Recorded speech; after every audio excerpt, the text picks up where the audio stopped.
ମାନେ ଇଏ ଧାନରୁ ଚାଉଳ ଛଡ଼ାଯିବ, ଧଳା ଧାନରୁ ଚାଉଳ, ପୁଣି ସୁଦଶା ବ୍ରତ, ଦିଦିଟା ଆଜି କାମ।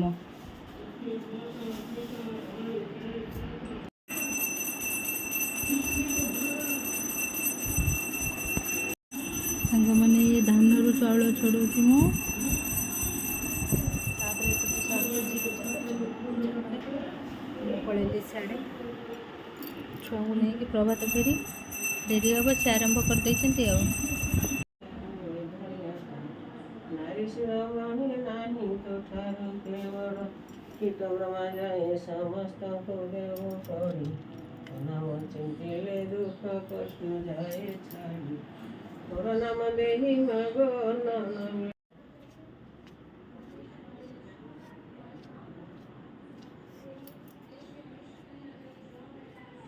ତଳକୁ ଚାଲୁନ,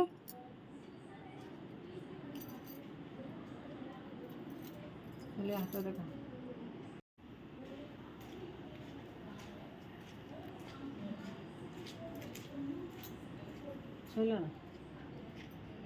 ମଣି ଜଳ ଘେନି କୂଳକୁ ଆଇଲା, ବ୍ରତନ ଦେଖି ହସେ ମୁଁ ବିସ୍ମୟ ହୋଇଲା। ଚାରିଦିଗକୁ ବ୍ରାହ୍ମଣୀ ନିରେଖି ଚାହିଁଲା, ଦେଖିଲା ସେ ବ୍ରତ ଚିଲ ଘେନି ନାଉ ଯାଉଥିଲା। ଚିଲ ପଛେ ପଛେ ସେ ବ୍ରାହ୍ମଣୀ ଗୋଡ଼ାଇଲା, ସେ ଚିଲ ଯାଇନ ଏକ ବନସ୍ତେ ପଶିଲା। ବ୍ରତନ ପାଇନ ବ୍ରାହ୍ମଣୀ ବିକଳେ କାନ୍ଦିଲା, ଚିଲା ପକ୍ଷୀ ବନସ୍ତେ ଅଦୃଶ୍ୟ ହୋଇଗଲା। ଏଥୁ ଅନନ୍ତରେ ଇନ୍ଦ୍ର ଶୁଣ ବୋଲାଇ, ମୃଗୟା ବିନୋଦେ ନଳ ବନସ୍ତକୁ ଗଲା।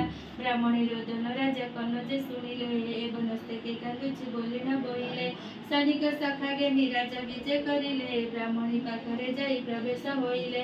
ବ୍ରାହ୍ମଣୀକୁ ଦେଖି ରାଜା ବିସ୍ମୟ ହୋଇଲେ। ମୋର ଭାତ ହଜମ ହୁଏନି, ମୁଁ ଟିକେ ଝୋଟି ପ୍ରେମୀ ଟିକେ, ତ ଛୁଆଙ୍କୁ ବୁଲେଇ ବୁଲେଇ ଆଣିଲି, ତାପରେ ପୂଜା ପାଠ ହେଲା, ସେଥିପାଇଁ ସିଏ ମିଶିକିରି ଟିକେ କରିଦେଲି ମିଶିକିରି ଆଉ। ତାପରେ ଝୋଟିଟା ଲାଷ୍ଟରେ ପକାଉଛି, ବହି ଅଧା ବୋଲିକି ଯାଇଛି, ପୁଣି ଗଲେ ବୋଲି ମୁଁ କହିଲି ଝୋଟିଟା ନ ପକେଇଲେ ମୋତେ ଟିକେ ଶାନ୍ତି ଲାଗେ। ସାଙ୍ଗମାନେ ଆମର ଝୋଟି ପକା ସରିଲା, ଯିବି ଅଧା ବହି ପଢ଼ି ସାରିଛି, ପୁଣି ଅଧା ପଢ଼ିବି, ତାପରେ ପୁଣି ରୋଷେଇ ଘରକୁ ଯିବି। ଆଜି ବହୁତ କାମ ସାଙ୍ଗମାନେ।